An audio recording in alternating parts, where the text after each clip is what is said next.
جماعه سندوتش الجبنه التركي مع شرب اللبن بيرجعني لذكريات الطفوله. انا جاي احقق احلامي في العيش الفينو هنا. يا نهار ابيض عليا، ده متغرق شوكولاته. هي اسمها جبنه رومي. لا يا ابني ايه اسمها جبنه تركي؟ رهيبه رهيبه يعني. كرواسون بالجبنه والزيتون.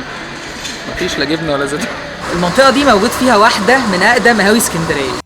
الفيديو ده بقى اماكن الفطار على قديمه بس مختلفه شويه، ونبداها بألبان وادي النيل في المنشيه في شارع عباس العقاد. وزي ما هو واضح من اسمه هو بيقدم منتجات البان وبيعمل سندوتشات جبنه في الفينو بالقشطه والكريمه. جبنه تركي بالكريمه، واول مره اشوف ميكس جبنه بيضه بالقشطه. غير طبعا الحلو وشوب اللبن السخن، فطار هيفكرك بذكريات زمان. قدامه على طول هتلاقي مخبز وحلواني بربي اللي ريحه المخبوزات عنده بيجيبك من اخر الشارع، وهتاكل عنده احلى كرواسون في اسكندريه وتشكيله من الساليزونات والحلويات. عجينه كرواسون معجونه بجبنه تركي، بوريك بالجبنه سخن، بيتزا بالانشوجه، اكلير حادق.